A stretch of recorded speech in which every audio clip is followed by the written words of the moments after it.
Well, a couple months ago, one of my ad guys showed up and he wanted to do an on-site recording, and he wanted to do it like that week, but I mean, if I'm going to do something like that, I want to plan it and make it, make it a big event. So we came up with Tubapalooza, and Tubapalooza just comes off the tongue nicely. So that's what we went with, and it's got a little bit of humor to it. So we've been planning this for about 2 months now, putting out a lot of hype on the web, on the radio, print, any kind of social media we could to let the people know what's going on, and it's been a pretty good response. It's gonna be a pretty crazy night, I think, and a pretty successful event. People that were from Connecticut and Massachusetts said they were coming.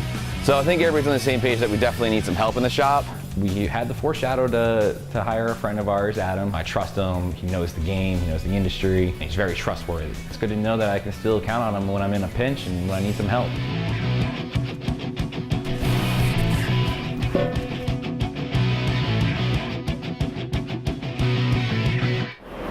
Some girly tees. Something for the ladies. Nice. T-shirt guy's coming today. The sticker guy came today. The fan guy's coming today. It seems like everybody waited till the last minute, but it's all coming together. So I'm just glad it's almost over. We've been planning this event for months. So the shop, all the staff and the crew knew what was going to happen. They knew what was going to be going on. It's been chaos trying to get ready for it. The crew's been really, really good. They've been all putting their hardest in, including Andy. I was here yesterday for 16 hours. I was here the day before for a good 12 to 16 hours. I'll probably be here for 16 hours today. It's just been nonstop. That's awesome. Rob came down, he brought his hydrogen torch and showed us a couple of cool tricks, and he brought kind of his setup and tried to set it up on my lathe so I can see how he does things. Did you actually grab it from this part? Kurt brought his own lathe. So he was real comfortable doing what he was doing, and he was a riot to watch too. He's in no way a lathe worker, just like the rest of us. I think Rob was the only true lathe worker here, and it definitely showed.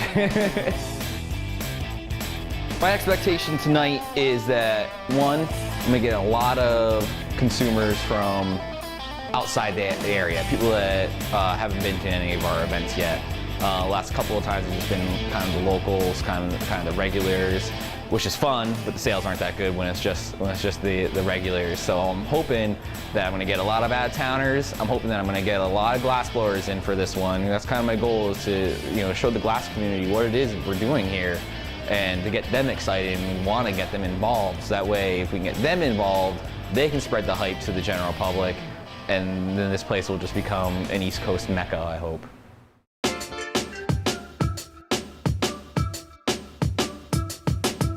I was at Gathering the Vibes, and then the next thing I know, I'm at a Prism GlassWorks glass blowing demo, and I'm pretty happy to be here. Came here from Boston, Mass. Checking all the fresh pipes and all the display stuff. You guys do a lot of badass work. I kind of do think of it as an art gallery, a head shop, and a center for education. Give yourself a little bit more oxygen. Because they really want you to know what they're doing here, how the pieces are made. They'll take time to explain, and they have demonstrations. Oh, it's awesome. I think it's really cool. I mean, there's really not much of a glass blowing scene, I feel like, on the East Coast. And if there is, I don't know where it is. But this is it. For me, there's not a lot of shops that are doing things like this. I really embraced Prism as he's making an East Coast scene. Kurt B came, brought his own lathe, this benchtop Bethlehem, which is super old school. I mean, this thing looks like it got Frankenstein together. A spectacle to see. His work that he pumps out is absolutely beautiful. He had people mesmerized by that thing. Doing a demo, the lathe demo, tube making demo.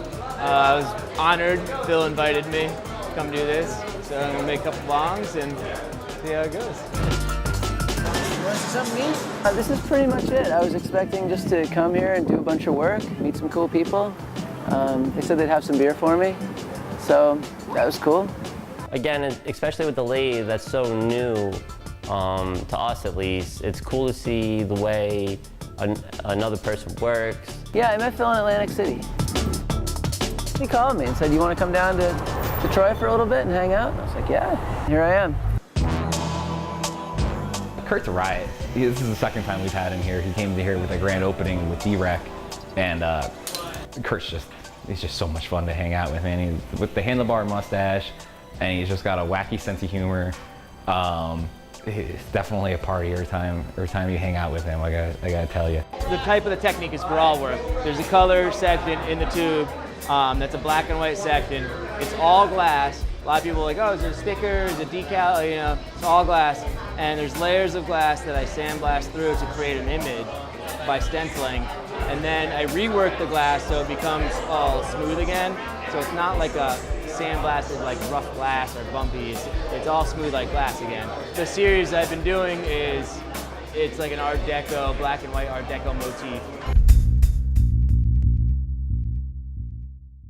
These events are starting to get quite a bit of notoriety from glassblowers in the area. Again, there's no place like this in the Northeast, let alone that does these types of events month after month after month after month.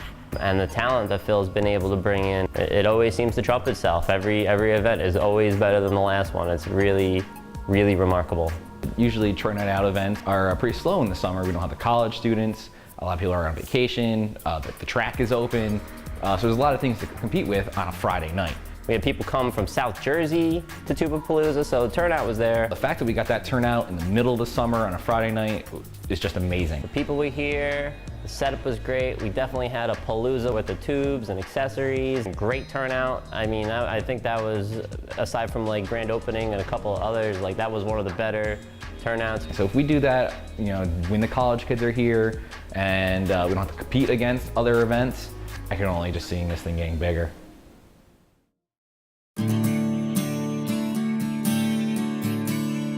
Well, Derek Rout called me today. He's the main distiller over at Harbor Spirit Distillery.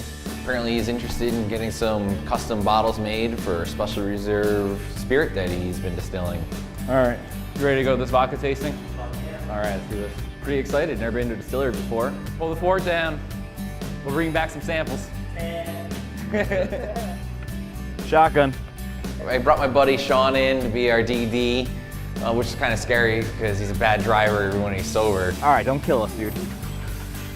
We're gonna take a road trip and go check out his distillery and see if we can help him out.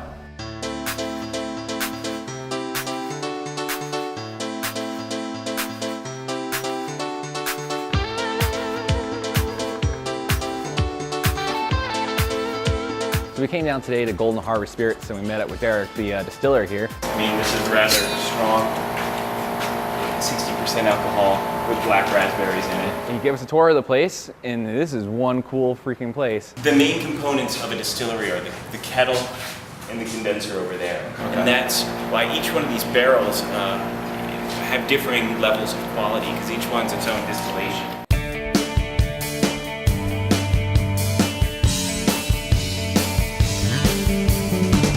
If wasn't a glassblower, this is definitely a job I would like to do. So why don't we do some samples right now? I want you to taste the Applejack and some of our other experimental products. Well, Phil came in here with his glass expertise, and that's exactly what we need. We just do sandblast image in the back, and then he has his regular white label right on top. He came down and we talked a little bit about the private spirit that he's making, and he wanted us to make a couple of custom bottles for him. We've got some really special spirits in here. In particular, our Applejack, which deserves a fancier bottle. It's a one-of-a-kind spirit, so we think that a one-of-a-kind bottle would be a perfect way to show off our brand. I mean, this was great. The place is beautiful. I've only seen this stuff on television. The setup here is beautiful. All the woodwork is beautiful. I love the barrels. I love everything about it. I was happy to show him our process and how we do this. It's a lot of fun making spirits, so I think that he enjoyed himself seeing how we make the product and getting to sample the wares. And hopefully we foster a little inspiration to come out with really fantastic looking bottle design. I really hope that we're able to do something really over the top with this. It's a really great project. I'm excited to be a part of it. Well, he showed me a couple of different styles of bottles, so I wasn't sure what he wanted. And he basically gave me free reign as long as it held the correct amount of volume and they stood up well for a display case. I'm excited to see what it looks like. I can only imagine I'll be impressed. Phil's going to take the reins on this. I'll try to add in my 2 cents, but I really feel like anything is going to be awesome. I'm going to probably do 2 to 3, maybe even 4 different styles, and probably put some of his Applejack in there and see if we can do a limited run. More of like a collector's edition, if you would, instead of a mass-marketed liquor. came back to the shop and got working on the bottles right away. I got a couple ideas on how to make this go pretty quick, pretty easy.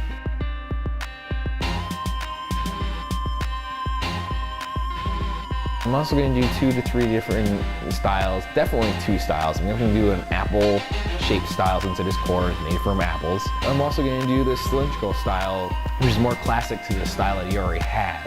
And this way I'll be able to sandblast his art already on it. I mean, he said he didn't really care about price. He wanted to sell them for like a gift set, limited edition, you know? Well, what's the point of making something that's just going to sit around, you know? So I'm going to try and make it as good looking for, you know, most bang for your buck as I possibly can. Doing pretty well. Still in its, not infancy stage. We've only made like 1 or 2 so far, trying to kick around some ideas. Now that's the same height, but not as wide. So you think I should go like maybe that tall? Use about that much, blow it out a little bit, make it squat, and then I'll weld on the 31. Then I'll fill it full of water. And then I'll cut the 31 to where I need it. Just messing around, just trying to get the general idea. You know, I got a specific cork size that I have to use, so I figured out what size diameter to use for that. What? We're just doing I'm gonna do a couple. You know, I gotta start someplace though, man. I gotta see the volume. You know, I gotta figure shit out. So I wanted really to portray him and his passion for what he does. I'll provide the raw bottle, the glasses, but I want it really to focus on core body.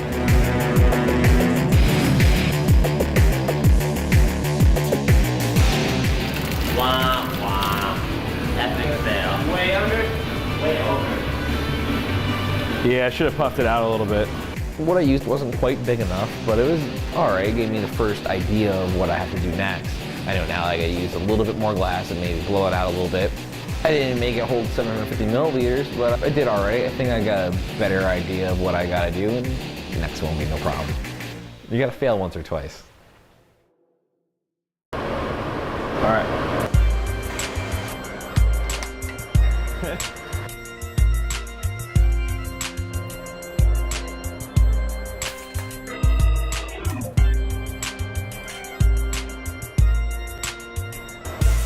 And put our logo right in the front of that thing. And we'll let that cool down for a little bit, and then we'll switch sides and cut it off. Shallow. I knew it was going to be shallow. I didn't need to use that whole amount. Got the bottles done. When we first started, it was just a fucking disaster.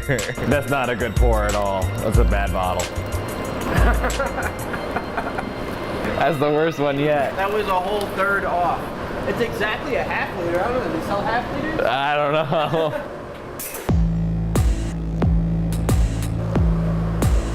Yeah, making bottles isn't going too well. It's a little unsuccessful on the volume. I have to use a little more glass, which means I'm gonna have to kind of rethink my whole plan of attack. Yeah, it's way small. Whatever, that's the flask edition. Yeah. It just wasn't getting the right shape. Sometimes they were blowing up on me. Things were falling, things were breaking, things were cracking. Woo. Things got pretty fucking crazy. Oh, that's okay. Cracked where it should have. I pulled it together and I got it done. But that's the process of doing custom work. That's the process of doing stuff you've never made before. You can make lots and lots of mistakes. I think the chain's good. I just think the wood block's worn down. And that'll help stop a lot of this drag that you see right there. It's all a learning process, you know, not too many people are doing this these days.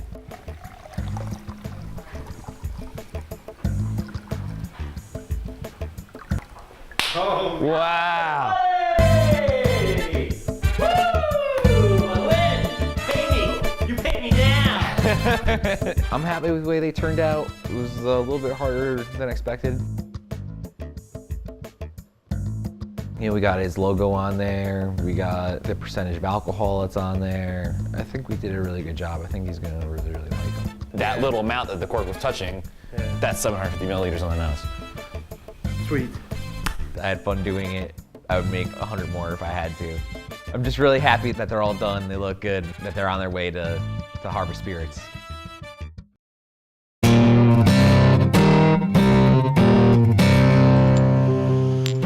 Even though it's super busy around here, I still gotta take care of business. So today I'm going to Vermont.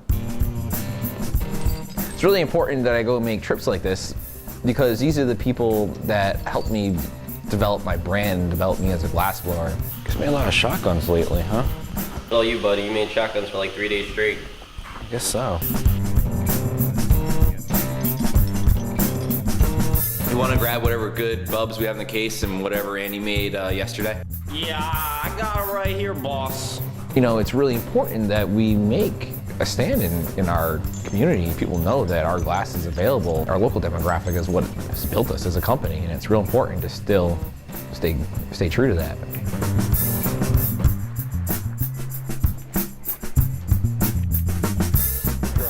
All right, be back in a little bit. Going out and driving around used to be 90% of my business. The other 10% would be retail. Now with conventions, I'm hardly ever in the car, and it's great.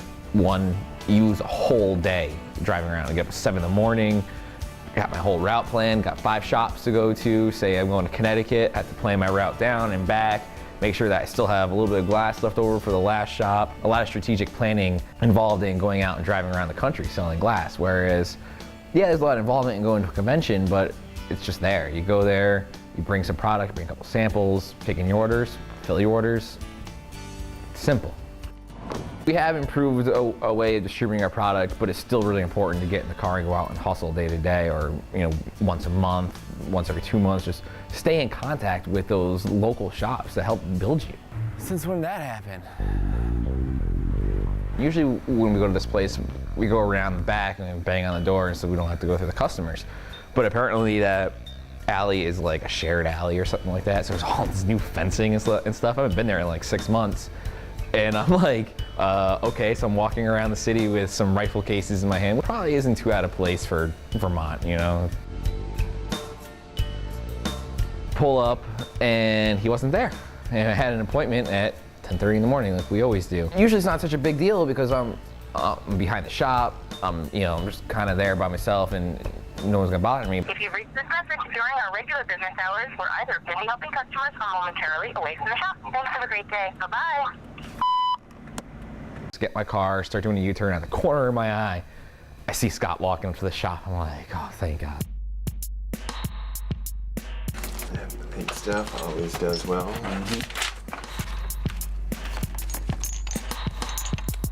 Just picking up some new glass. Yeah, we always love Phil's glass, good local quality products. Quality is a big thing. People want a good quality piece. He's right up there. We sell through all Phil's stuff, pretty quickly. How you guys been? Been good. Yeah? Yeah, things are finally starting to pick up. Colleges are College out. back, yeah. It always helps out. Yeah. We get new product in, at least once a week, once every other week or so. We have a list probably, close to about 100 different artists that we get, throughout the year. That's nice, the locals are pretty friendly to us, no issues, and everybody likes us. We're good community members. We get custom requests every once in a while, and we'll, find an artist who's willing to do it, who we know can do it. I'm always interested to see special request stuff, how they come back, Tubes are always a good seller. It's tough to find local artists that do tubes, so it's good to have someone locally that we can rely on. All right, Scott, thanks a lot. Thanks a lot, Phil. Good seeing you again. We'll catch you next time. Yeah.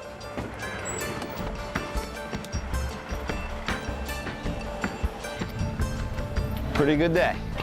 Still got one more stop to go. I like having a minivan.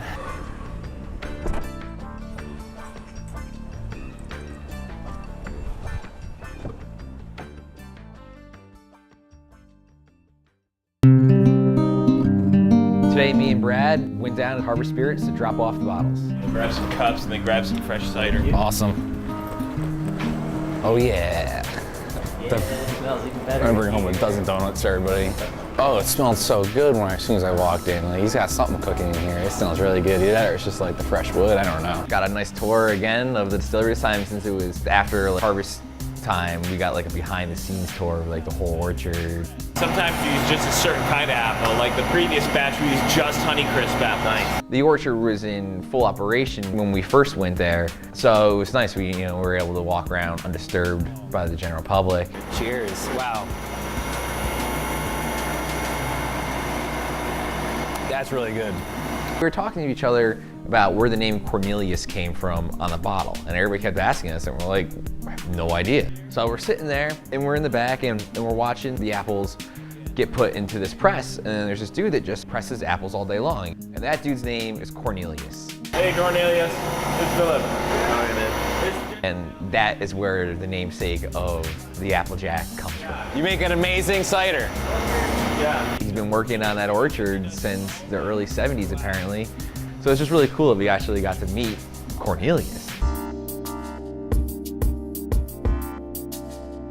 To tell you the truth, it didn't seem like Derek was even interested in the bottle reveal. He wanted to show us more of the crazy stuff that he was coming up with. A black raspberry soaked in core vodka, and then we redistill it. The other room and check out the cider operation. Yeah. But once I finally got him concentrated so I could show him the bottles, like, his focus immediately changed. He's just like, these are perfect. Oh, wow. Private bottle. This is awesome. Amazing. The work, the craftsmanship is one of a kind. I couldn't have hoped for anything better. The number of bottles, each one being unique, is something that's going to add a lot to our brand. Now, it probably is about 50% alcohol. Just start filling them up with some Applejack.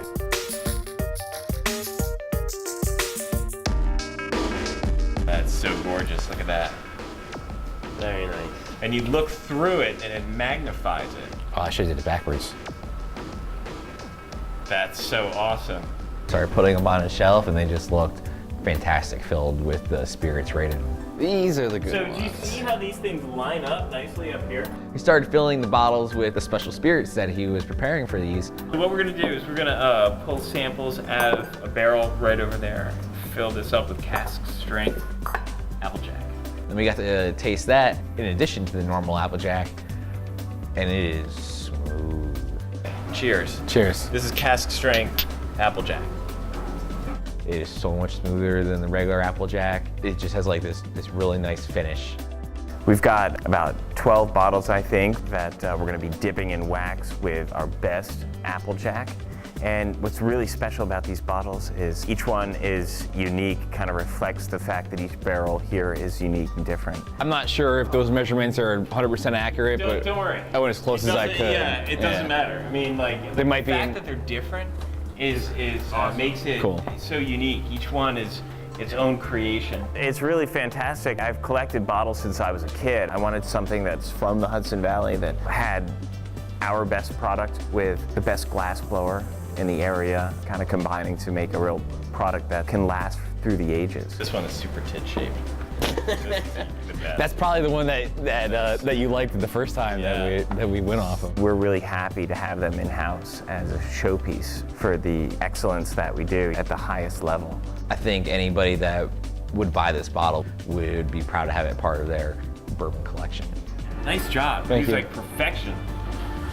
Really incredible. You always just get a great sense of accomplishment when you finish these big projects, especially since we're a production house and mainly stay to what our wholesale customers want on a daily routine. It's nice to finish these big projects. They're out of the box, they're out of the ordinary, and they challenge you.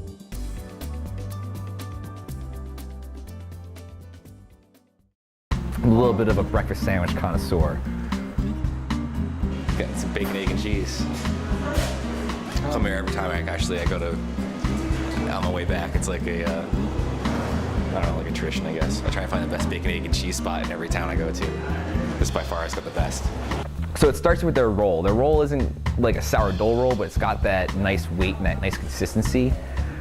They do 2 fried eggs or any way you want it. It's not runny, so it doesn't go all over the place, and it's not overcooked, so it's not like, oh, this is tasting a dry egg. Bacon's always crisp, and the cheese always melted, but not sloppy.